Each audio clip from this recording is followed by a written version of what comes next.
আজকের এই ভিডিওটা অষ্টমীর রাতের। আমরা ঘুরতে বেরিয়েছিলাম আর এখানে এসে ননদের সঙ্গে দেখা হয়ে গেল। তারপর এখানে খুবই একটা ইন্টারেস্টিং ঘটনা ঘটলো। এই যে দাদাটা দেখতে পাচ্ছ, এই দাদাটা অনেক দিন ধরে ইচ্ছে আমার সঙ্গে সেলফি তুলবে। আমি বলছিলাম যে ঠিক আছে চলো, বলছে তুমি ইউটিউবার, তোমার সঙ্গে আমার অনেক দিন ধরে ইচ্ছে একটা ভিডিও করা, একটা ফটো তোলার। তো আমি বলি ঠিক আছে চলো সেলফি নিয়ে নিই। তারপর কিন্তু দাদার সঙ্গে একটা সেলফি নিয়ে নিলাম।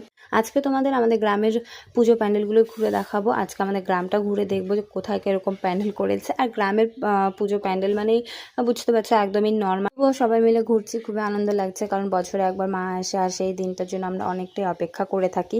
তারপরে এই যে দেখো আমাদের সেই গ্রামের ভুতুড়ে রাস্তা, এই ভুতুড়ে রাস্তা দিয়ে যাচ্ছি আমরা মায়ের দর্শন করতে। মানে এত ভয়ানক রাস্তা, চারপাশে দেখো কোনো বাড়ি নেই। আমার তো প্রচণ্ড ভয় লাগছে, কারণ এদিকটা তো সবসময় যাওয়া আসা করা হয় না, যার জন্য আর কি ভীষণ ভয় লাগছে। তারপর ওই দূরে দিয়ে দেখছি না ওদিকে লাইট জ্বলছে, তারপর একটু মনটা শান্তি হলো। তারপরে এই যে দেখো এই পুজো প্যান্ডেলটা দেখতে চলে আসলাম, ভীষণই সুন্দর করেছে এটা। তারপর এখানে দেখছি প্রোগ্রাম হচ্ছে আর সবাই মিলে দেখছিল, আমিও কিছুক্ষণ দাঁড়িয়ে দেখলাম, কারণ এই সমস্ত নাচগুলো আমরা কিন্তু বেশি একটা দেখতে পাই না।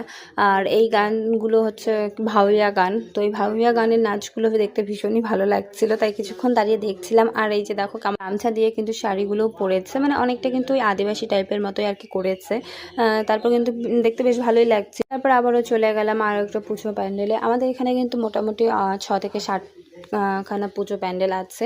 তো এক এক করে আমরা কিন্তু পুজো প্যান্ডেল ঘুরে দেখছিলাম। আর তোমাদের কাছে কোনটা কেমন লাগছে কমেন্টে জানাবে। আর গ্রামের পুজোগুলো কার কার ভালো লাগে অবশ্যই কমেন্টে জানাবে। বাবা আর ছেলে মিলে দেখো একই রকমই শার্ট কিনেছে। তো যাই হোক, আমাদের কিন্তু পুজো ঘোরা প্রায় কমপ্লিট হয়ে গেছে। আর আমি বলছিলাম যে এবছর পুজো ঘুরছি কিন্তু এখন পর্যন্ত ফুচকা খাইনি, ফুচকা খাওয়ার প্রতি কোনো ইন্টারেস্ট আমার ছিল না। তারপর বলছে চলো যেহেতু পুজো, তো ফুচকা তো একটু খেতেই হয়, তাই না? তারপর কিন্তু একটু ফুচকা খেয়ে নিলাম। খাওয়ার পর এখানে বিরিয়ানি খেতে চলে আসলাম। আজকে রাতের খাবারটা এখানেই খেয়ে নিলাম। আর পাশেই দেখতে পেলাম এখানে কাকুটা গান করছে। ভাবছিলাম তো প্রথমে বক্স আছে, তারপর দেখলাম না যে কাকুটাই গান করছে। এত সুন্দর গান করছিল, মানে অসাধারণ।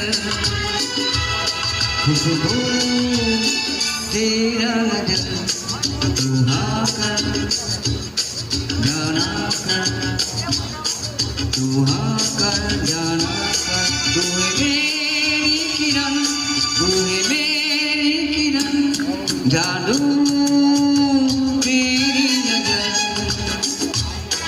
खुशबू तेरा बदन, सुहाना जाना, सुहाना जाना, तुम्हें